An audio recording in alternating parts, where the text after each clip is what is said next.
Graça e paz, amados. É uma alegria estarmos aqui nesta manhã para juntos podermos desfrutar um pouco mais da palavra do Senhor e daquilo que Ele tem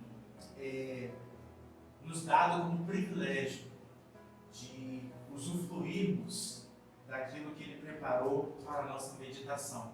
Como sabemos, estamos trabalhando uma vida com propósito e o tema do nosso dia de hoje é enxergando a vida do ponto de vista de Deus. Enxergando a vida do ponto de vista de Deus. Bom, se Deus ele é Senhor de todas as coisas, se Ele nos fez, se somos dele por direito de criação, se Ele fez um plano para nós, o nosso propósito nós descobrimos nele, nós precisamos de fato ir para Ele.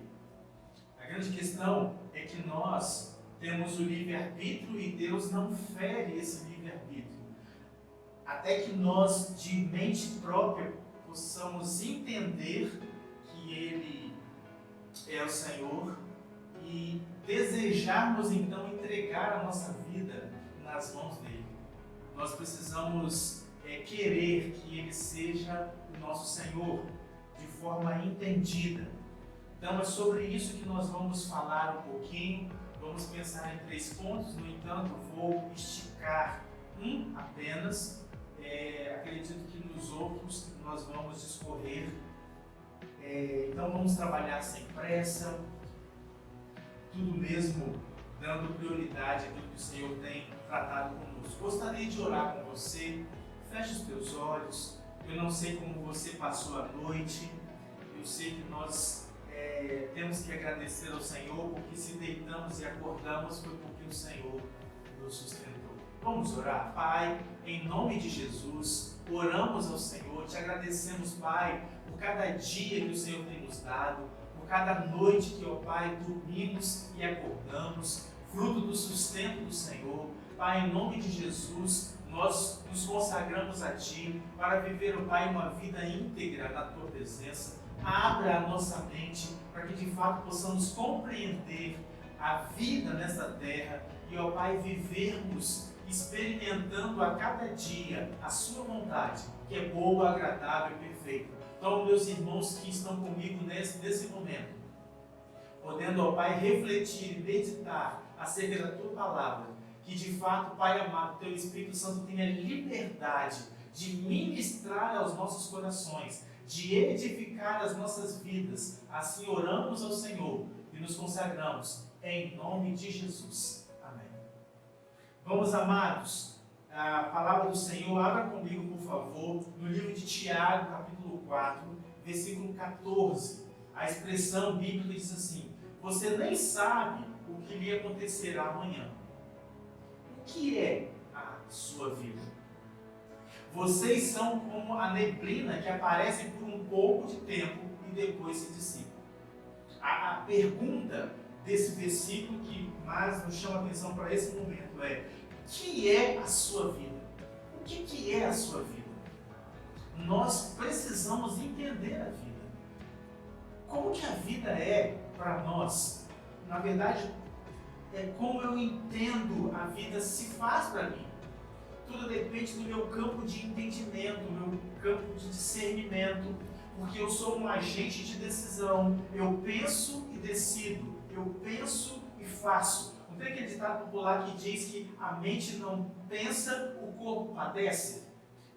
Meditando para esse momento aqui, eu fiquei pensando no pessoal que é andarilho, por exemplo. O andarilho, por exemplo, machuca os pés. Anda com os pés todo machucado, todo ferido, mas o negócio dele é andar.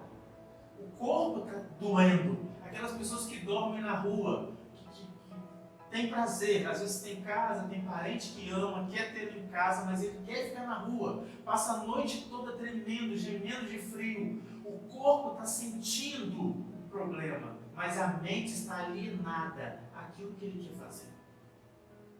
Então, nós precisamos entender a vida. O que diz lá em Colossenses, capítulo 1, 16?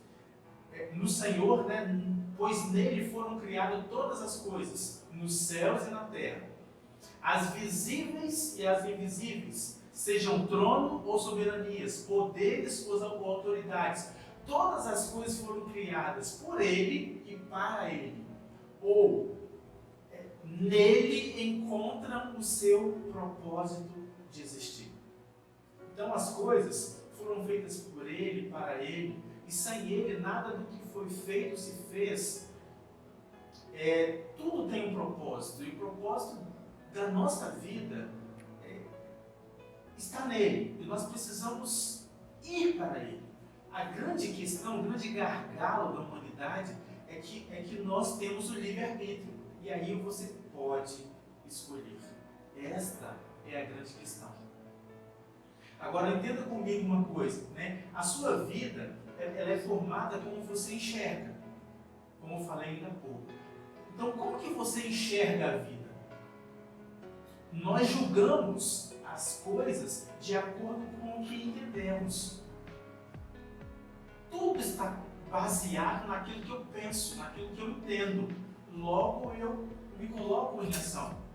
Olha, como você define a vida determina o seu destino.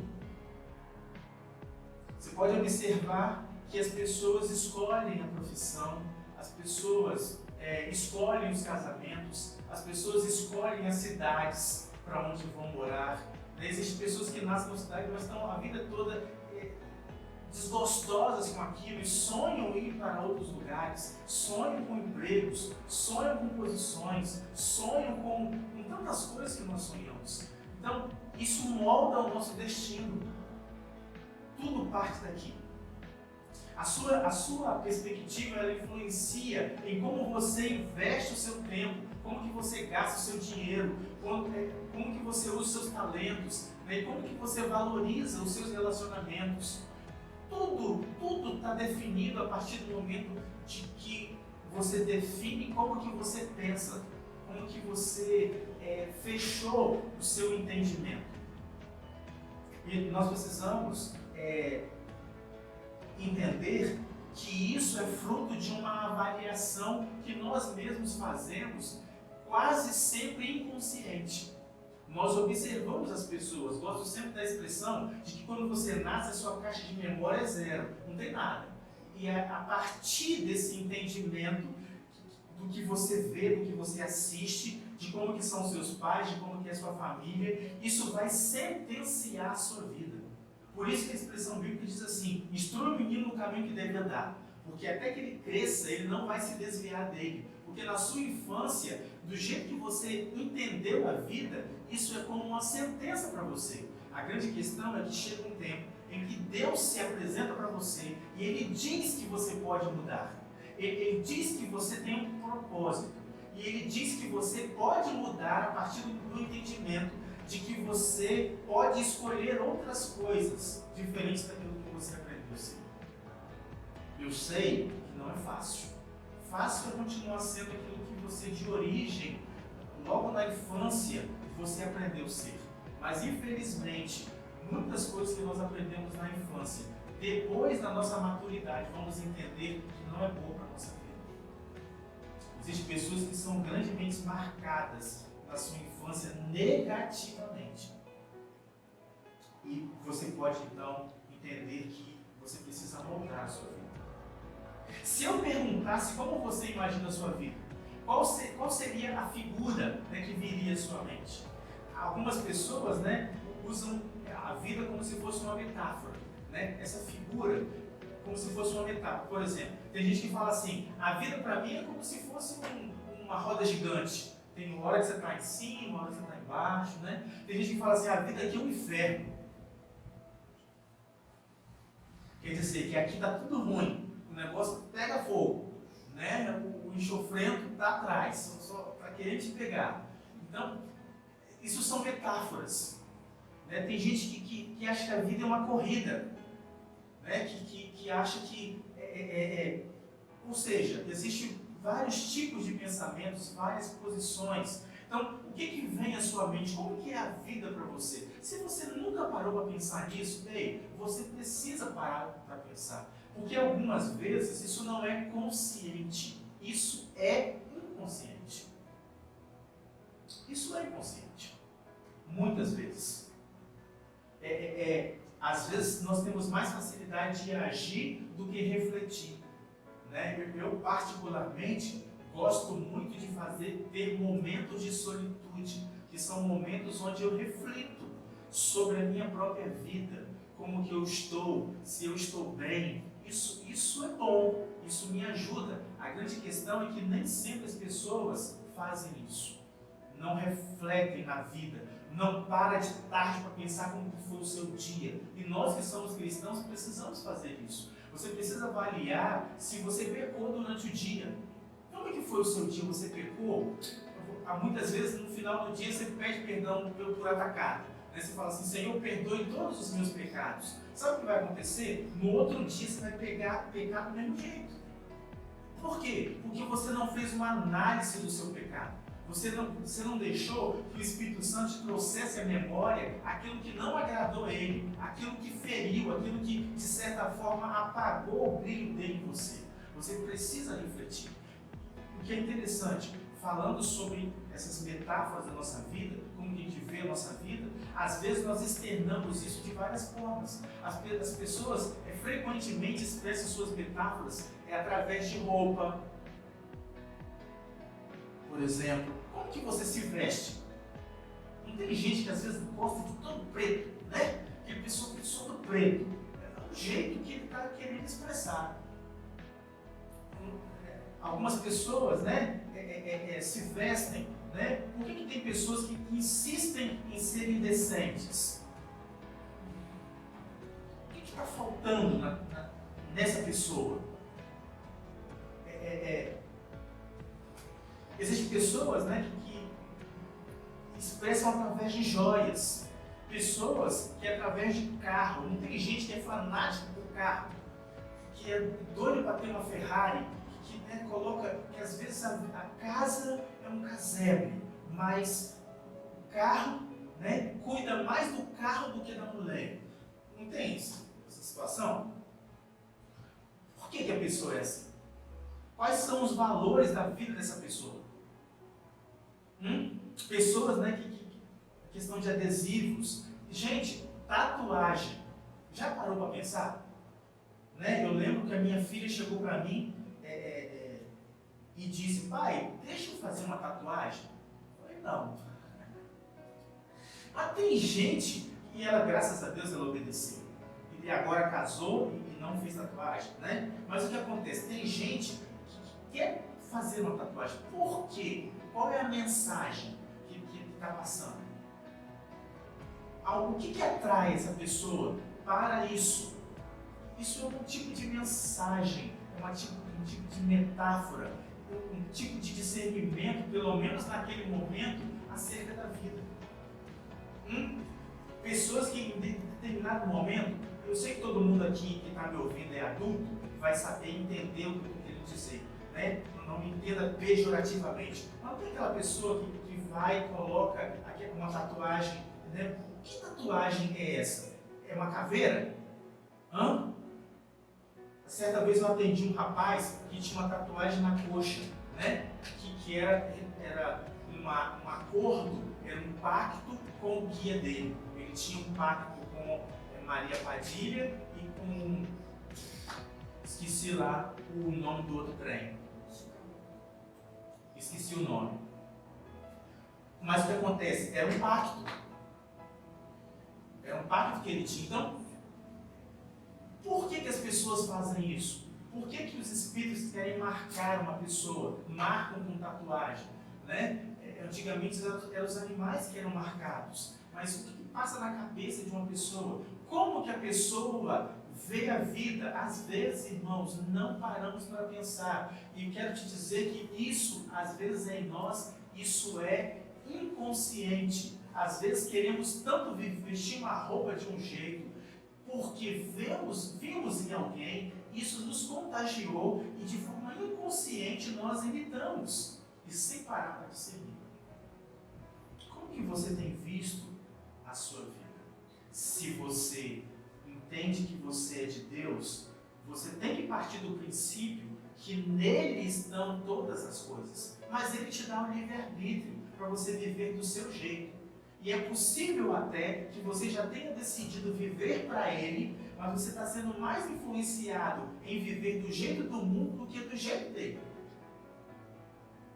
Essas metáforas, né, ou essas figuras, ou esse jeito de você ver a vida, ela determina as suas esperanças, os seus valores, os seus relacionamentos, as suas metas, as suas prioridades. Isso determina como que você quer viver a vida. Parece que não, mas isso é verdade. Por exemplo, né, se você pensar que a vida é uma festa, por exemplo, se você pensar que a vida é uma festa, você vai dar muito valor a se divertir. Já parou para observar algumas pessoas que querem viver divertidamente? Que gostam de passear. Não é pecado passear.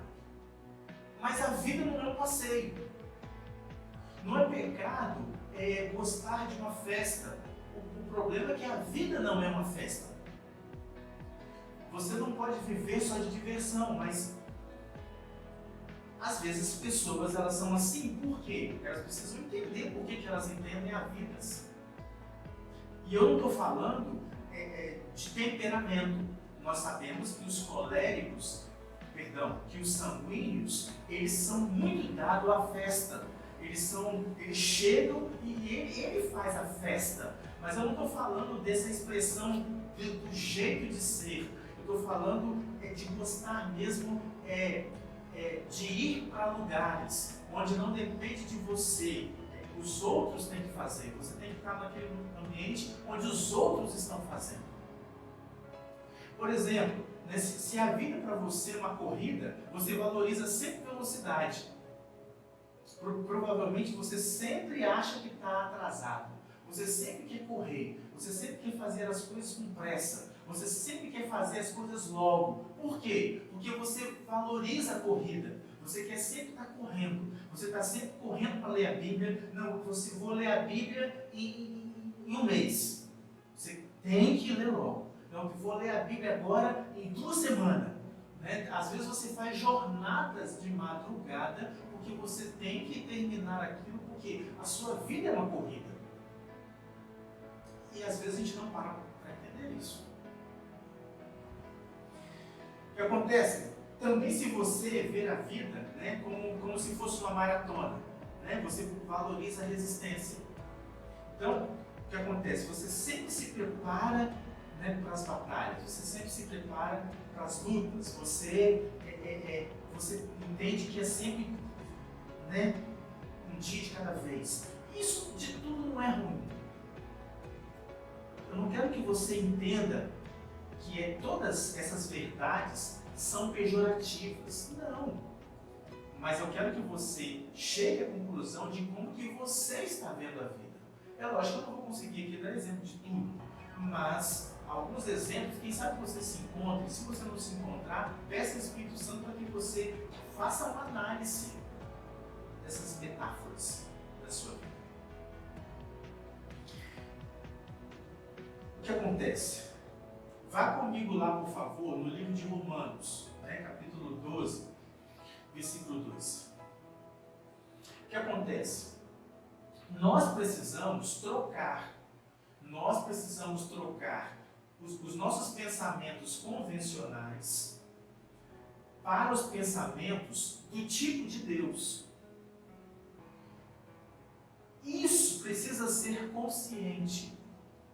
Você precisa ter a consciência do que você está fazendo. Por isso, irmãos, que a nossa vida com Deus, Deus dá tempo para que nós entendamos, para que a gente possa discernir e de vontade própria escolher. Ele nunca manipula. Você não é robô. Ele espera a compreensão chegar, até que você então decida fazer do jeito dele. Olha só o que diz Romanos 12, 2. Eu queria ler na versão da nova tradução da linguagem de hoje, que fala assim de forma mais clara. Diz assim, olha, não vivam como vivem as pessoas desse mundo. mas deixem que Deus os transforme por meio de uma completa mudança da mente de vocês. Assim, vocês conhecerão a vontade de Deus. Vou ler de novo.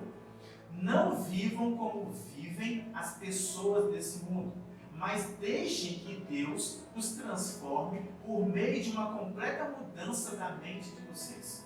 Assim, vocês conhecerão a vontade de Deus.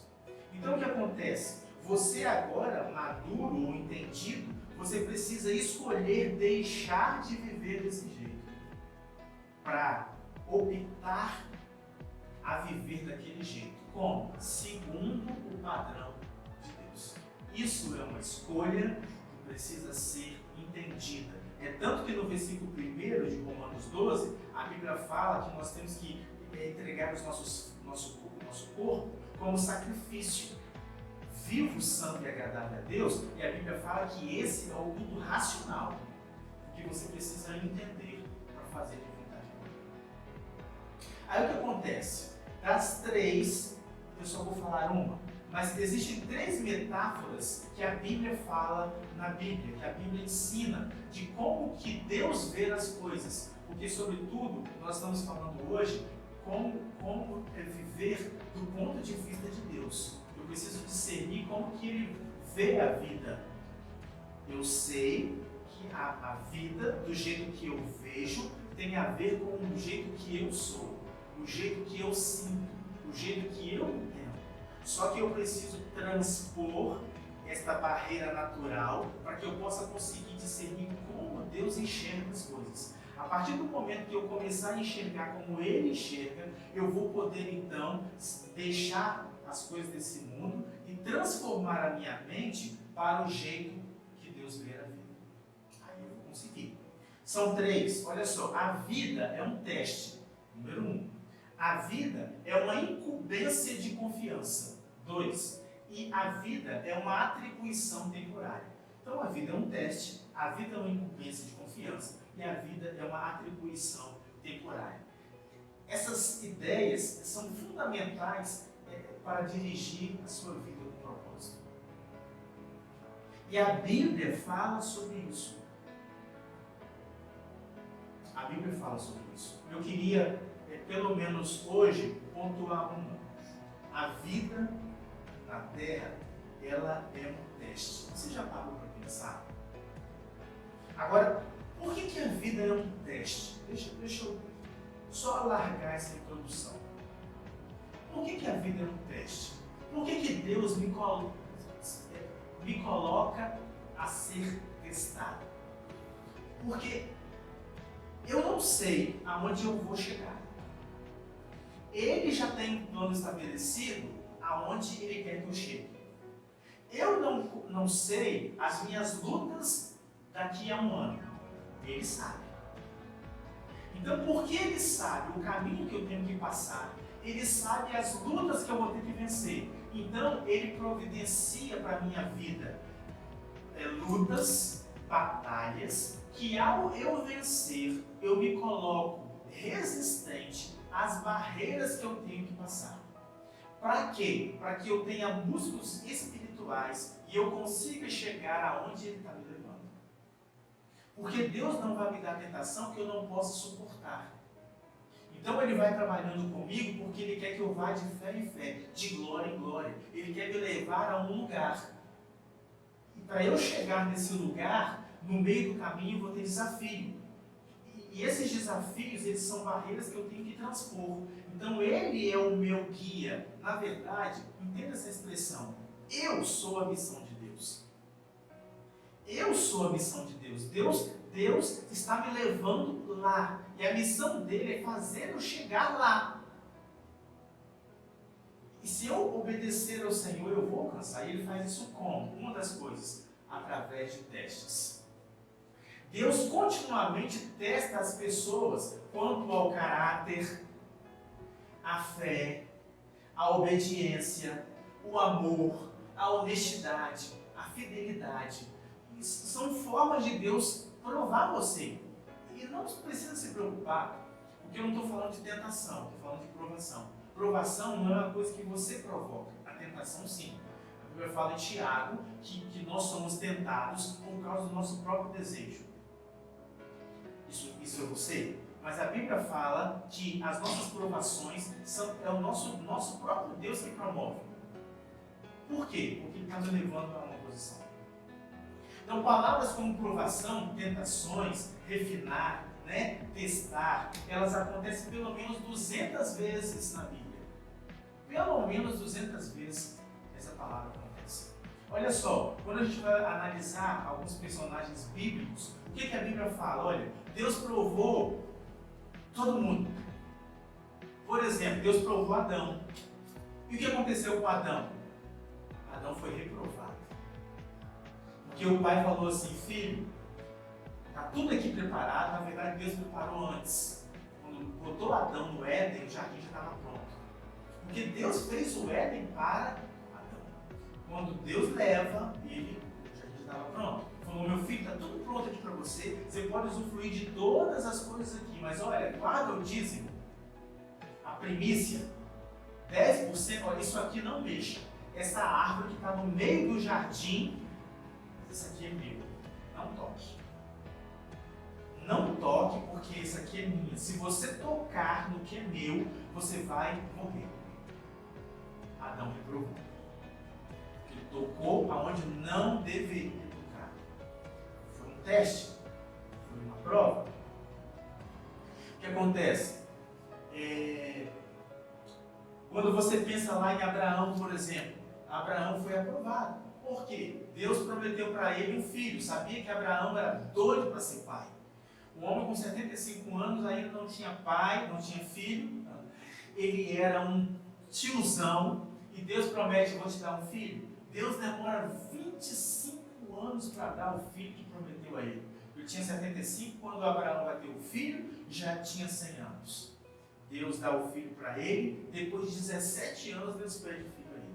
Fala assim: mata aquele menino, porque eu quero ele em sacrifício para mim. E o que acontece? Essa foi a grande prova de Abraão. Mas o que a Bíblia fala? Me faz entender que Abraão de fato matou Isaac, pelo menos no seu coração.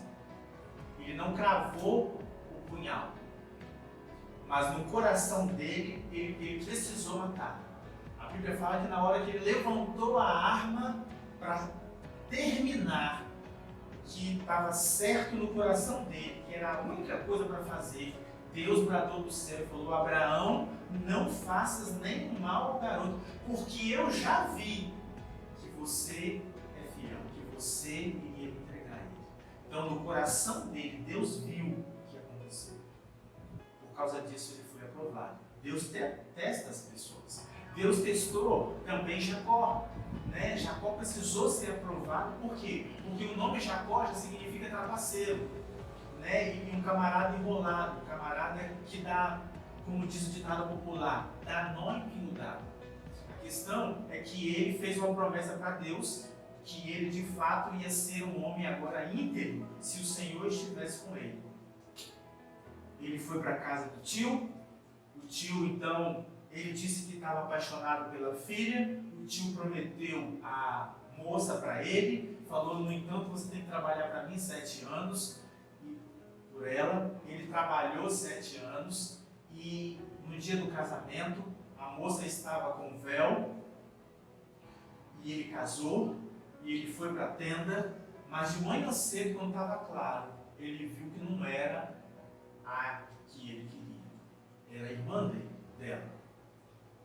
E aí o que acontece? Por causa disso, Jacó trabalhou mais 7 anos para ter a sua amada. Então, ele não se corrompeu depois de ter feito aquela aliança com Deus, depois de ter dormido e visto aquela escada onde os anjos subiam e desciam, e ele orou ali o Senhor, Gênesis 28. Ele orou ao Senhor, ele fez um compromisso: o Senhor for comigo, eu vou ser fiel ao Senhor. Chegando na casa do seu tio, ele começou a pagar tudo que ele tinha feito, todas as trapaceiragens que ele tinha feito. Ele começou a colher, mas ele se manteve fiel. Até que o anjo então aparece para ele, no Peniel, e trata com ele de uma vez todas as suas questões. Deus prova o homem.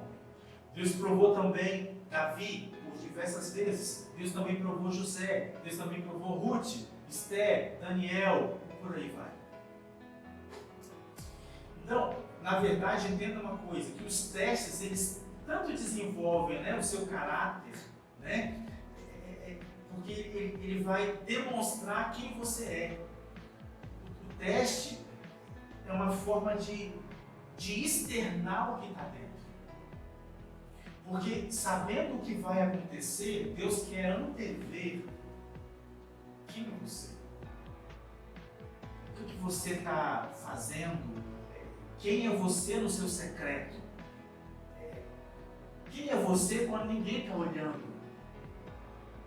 Assim é o Senhor, Ele quer te testar. Entenda uma coisa, toda vez que Deus quer te dar uma coisa, Ele te pede algo. Para saber como é que está o seu coração. Olha, você vai ser testado por grandes mudanças, por promessas retardadas, por problemas impossíveis, orações não respondidas, críticas imerecidas e até mesmo, né, tragédias sem sentidos. Então existem várias formas de Deus tratar o homem, de Deus provar o homem. Cada um é lógico, a fim de fazer você chegar a um nível já separado, pensado, planejado, moldado para te fazer chegar no nível que Ele sonhou para a sua vida. Quando você não consegue sentir a presença de Deus, isso é uma provação. E vai comigo lá, por favor, lá em 2 Crônicas 32, versículo 31, mais que precisamente a parte B do versículo. A expressão é assim: Deus o deixou para prová-lo e para saber tudo o que havia no seu coração. Isso aconteceu com o rei Ezequias. Deus provou Ezequias como, dado momento, Deus saiu, ele foi visitado pelo pessoal da Babilônia, e Deus então saiu dele e deixou ele só, porque o rei, que era rei do povo de Deus, ele era ungido, tinha um espírito, né, sobre ele. Nesse momento o Espírito de Deus deixa ele e ele então fica só. Para quê? Para testar e provar o coração dele. Como diz a expressão bíblica de 1 Coríntios 10, 13, não sobreveio a vocês tentação nenhuma que você não possa suportar. Não vem. Deus é fiel, Ele permanece fiel e Ele não vai dar para você nada que você não possa suportar. Mas algumas vezes vai ser você. Você precisa entender que você está livre para viver do seu jeito e você vai escolher fazer a vontade dele. Isso de fato é uma aprovação. Você não vê a história de Jó? Jó não entendia o que estava acontecendo. Os amigos criticaram ele. A mulher disse: abandona esse Deus e morre. Ele tinha toda a condição de abandonar Deus, de sair, de blasfemar, de dizer: quero morrer, não quero mais servir a esse Deus. No entanto, ele se manteve fiel.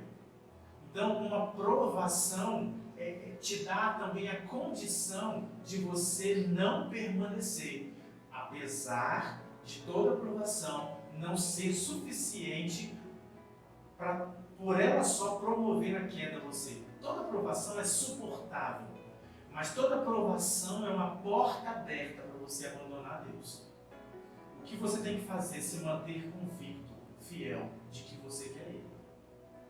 O que diz a palavra em Tiago 1,12? Feliz é o homem em que persevera na aprovação, porque depois de aprovado receberá a coroa de Deus que Deus prometeu aos que o amam. Então, feliz é o homem que persevera. Então você precisa permanecer, porque muitas vezes, por várias vezes, Deus vai te testar. Faça uma análise da sua vida. como que você está saindo dos seus testes. É lógico que Deus ele tem um lugar para te levar e todas as suas provações têm propósito. Todas as provações têm propósito.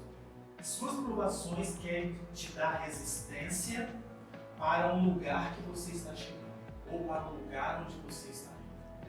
Então você precisa entender e discernir isso. Existem inúmeros versículos, eu queria citar aqui rapidamente alguns, porque já estamos findando, alguns versículos que você pode olhar para a Bíblia e entender que Deus está cuidando de você na hora da sua provação, na hora da dor, na hora do sofrimento. Existe refúgio, existe segurança, existe condição de você correr para o Pai, existem soluções que você pode tomar para poder diminuir a carga, o estresse, a tensão, confiar mais no Senhor. E a Bíblia instrui isso pela vida de muitos que já passaram, porque todos são provados pelo Senhor. O que diz lá em Salmos 27, versículo 1? O Senhor é a minha luz e a minha salvação. A quem temerei? O Senhor é a força da minha vida. Quem me recearei? Esse é o versículo que você pode citar. Olha, Deus está comigo.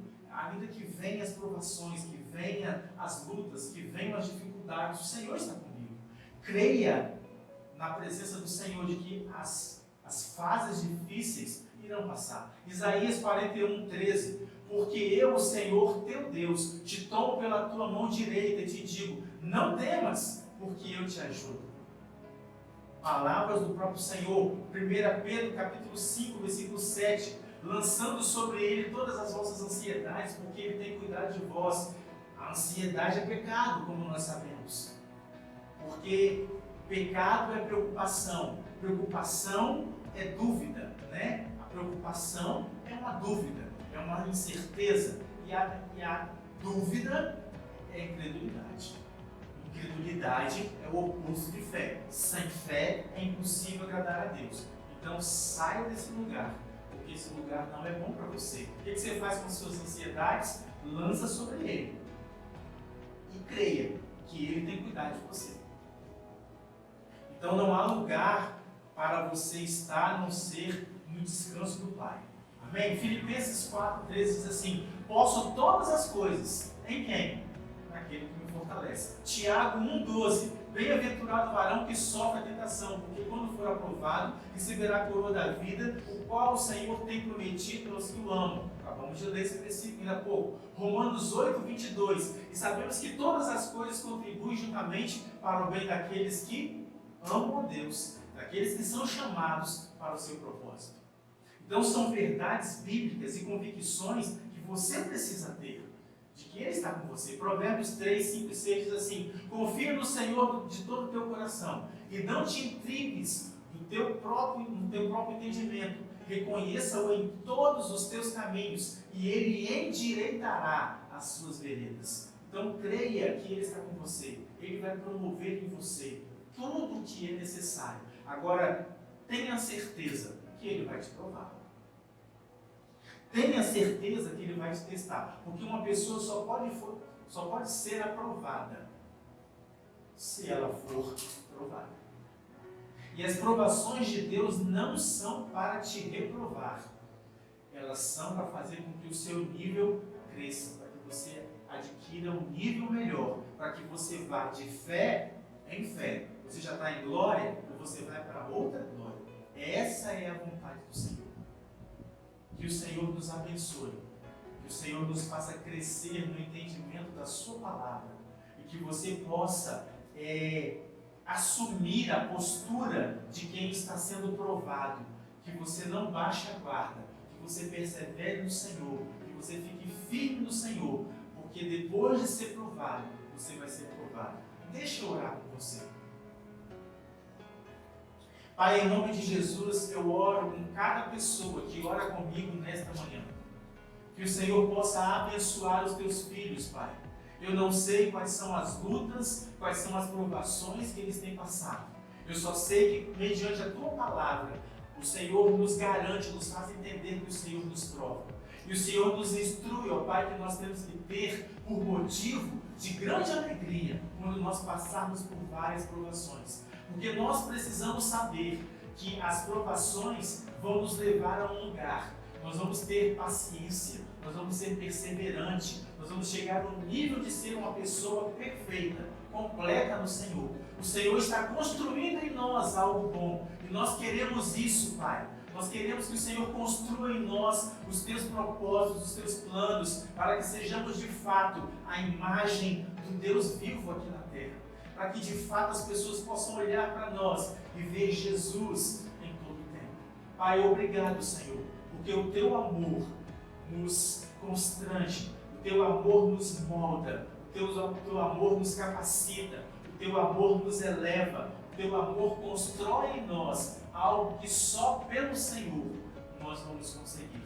Um nível que em nenhum outro lugar conseguiríamos. Obrigado, Pai, que através do Teu Espírito o Senhor nos guia no caminho da Tua verdade para cumprir os propósitos que o Senhor estabeleceu para as nossas vidas aqui na terra, enquanto vivemos. Pai, obrigado, Senhor, por cada pessoa que ora comigo nesse momento. Que o Senhor contemple as suas lutas, as suas provações, as suas limitações, que eles não desistam, Senhor, entendendo que o Senhor prova, que cada um possa se encontrar aprovado no Senhor, perseverante. Assim oramos e nos consagramos ao Senhor, e entregamos a nossa vida no Teu altar, em nome de Jesus. Amém. Que o Senhor nos abençoe e nos dê um resto de dia abençoado na Tua presença, em nome de Jesus.